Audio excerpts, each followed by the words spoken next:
contexte géopolitique tendu autour de l'Iran et des États-Unis sous l'administration Trump.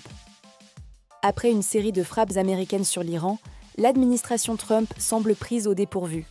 Les dirigeants internationaux, notamment ceux de la Russie, de la Chine et de la France, dénoncent fermement ces actions. Contrairement à l'idée que l'Iran céderait sans riposter, ce pays bénéficie d'un appui stratégique de Moscou, Pékin et même de la Corée du Nord, ce qui complique largement la situation pour les États-Unis. Trump, isolé diplomatiquement, sollicite l'aide de Xi Jinping pour éviter que l'Iran ne bloque le détroit d'Ormuz, passage crucial pour le pétrole mondial.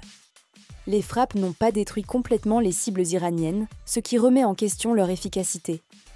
Pendant ce temps, la France, via Emmanuel Macron, tente de jouer un rôle de médiateur en appelant à la désescalade, contrairement à la rhétorique guerrière et désorganisée de Trump. Le ministre iranien des Affaires étrangères a notamment déclaré que les États-Unis devront faire face aux conséquences de leur agression, évoquant même des menaces internes sur le sol américain en cas d'escalade. L'Iran accuse Israël et les États-Unis de saboter systématiquement les tentatives diplomatiques, que ce soit avec Washington ou avec les Européens. De son côté, la Chine condamne fermement les frappes américaines sur des installations nucléaires iraniennes placées sous la surveillance de l'AIEA, dénonçant une violation du droit international. Le pape Léon XIV s'est également exprimé appelant à la paix, à la responsabilité morale des États et à la primauté de la diplomatie sur la violence. Il dénonce l'escalade militaire qui n'apporte que souffrance et instabilité. Critique de la stratégie américaine, Trump apparaît de plus en plus isolé. Ses actions sont désavouées par le G7, à l'exception de Netanyahou. Des chefs de l'énergie propre américains alertent également sur l'impact des politiques de Trump, qui menacent des milliers d'emplois et des milliards d'investissements, au nom d'un agenda partisan. Le comportement de certains membres de son entourage, comme le général Kellogg, renforce ce sentiment d'amateurisme.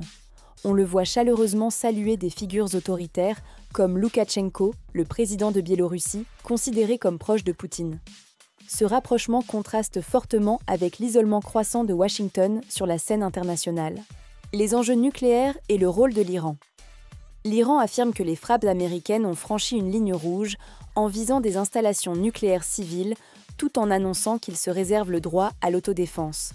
Il appelle l'ONU et l'AIEA à condamner ces agressions et à réagir.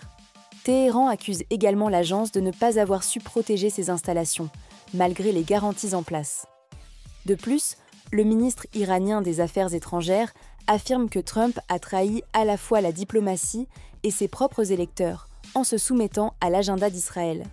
L'agression américaine, selon lui, ne vise pas seulement l'Iran, mais la stabilité internationale et les fondements même de la Charte des Nations Unies. Conclusion.